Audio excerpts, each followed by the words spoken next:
ലാലു ഫാമിലിയിലെ സുജിനും പൊന്നൂസും വേർപിരിഞ്ഞിട്ട് 1 മാസം കഴിയുമ്പോഴേക്കും ഇരുവരും തമ്മിലുള്ള പ്രശ്നങ്ങൾ അവസാനിക്കുന്നില്ല. ഇരുവരും തമ്മിലുള്ള വേർപിരിയൽ ഇരുവരുടെയും ആരാധകർക്ക് തീർത്തും അപ്രതീക്ഷിതമായ ഒരു തീരുമാനം തന്നെയായിരുന്നു. ഇപ്പോഴിതാ സുജിനു നേരെയാണ് നെഗറ്റീവ് കമന്റുകൾ അത്രയും വരുന്നത്. സുജിനും അമ്മയ്ക്കും നേരെ. ഇത് കണ്ടതോടെ പൊന്നൂസിനെ അനുകൂലിച്ചുകൊണ്ടാണ് ആരാധകർ കമന്റുമായി എത്തിയത്.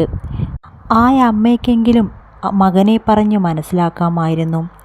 കുഞ്ചൂസും സുജിനും വളർന്നതുപോലെ അച്ഛനില്ലാതെ വളരണോ ആ കുഞ്ഞുങ്ങളും എന്നൊക്കെയാണ് കമന്റുകളായി വന്നത്. ഇത് കണ്ട സുജിൻ അതിനെതിരെ പ്രതികരിച്ച് രംഗത്ത് വരികയും ചെയ്തു. എന്നെക്കുറിച്ച് എന്തും പറഞ്ഞോളൂ, അമ്മയെക്കുറിച്ച് പറഞ്ഞാൽ ഞാനത് സഹിക്കില്ല. പൊന്നൂസിന് ആ കമന്റിന് റിപ്ലൈ കൊടുക്കാമായിരുന്നു. അമ്മയെക്കുറിച്ച് പറഞ്ഞപ്പോൾ പൊന്നൂസ് പ്രതികരിച്ചില്ല എന്നതായിരുന്നു സുജിൻ്റെ പ്രശ്നം. ഇതിനാകട്ടെ പ്രതികരണവുമായി എത്തിയിരിക്കുകയാണ് ഇപ്പോൾ പൊന്നൂസ്. ഒരു റീൽ ഇട്ടതിൻ്റെ പേരിൽ ഇത്രയും പ്രശ്നങ്ങൾ ഉണ്ടാകുന്നത് ഇപ്പോഴാണ് ഞാൻ അറിയുന്നത്. ഞാൻ ഇന്നലെ ചെറിയൊരു യാത്രയിലായിരുന്നു.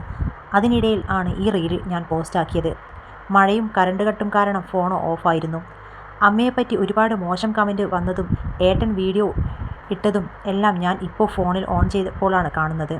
ഇമോഷണൽ ആവാനെന്ന് വിചാരിച്ച് പ്ലാൻ ചെയ്ത് ഇട്ട ഒരു റീലല്ല അത്.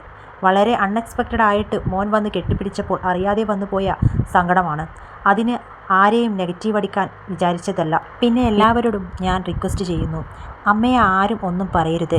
കാരണം ഞാനും ഏട്ടനും തമ്മിൽ ഒത്തുപോവാൻ പറ്റാത്ത സിറ്റുവേഷൻ ഉള്ളപ്പോൾ അമ്മയായിട്ടോ ചേച്ചിയായിട്ടോ ഇന്നും എനിക്ക് ഒരു പ്രശ്നങ്ങളുമില്ല.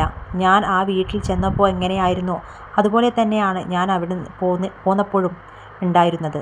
അതുകൊണ്ട് അമ്മയല്ല ഞങ്ങളുടെ ഇടയിലെ പ്രശ്നം. അമ്മ ഇന്നുവരെ ഞങ്ങളുടെ ഇടയിൽ പ്രശ്നം ഉണ്ടാക്കിയിട്ടില്ല, ഞങ്ങളുടെ ലൈഫിൽ വന്നിട്ടില്ല. അമ്മയും ഞാനും ഇപ്പോഴും ഡെയിലി കോണ്ടാക്റ്റ് ചെയ്യുന്നവരാണ്. അതുകൊണ്ട് തന്നെ അമ്മയെ മറ്റൊരാൾ വേദനിപ്പിക്കുന്നത് എനിക്കും വേദനയാണെന്നാണ് പൊന്നൂസ് പറയുന്നത്.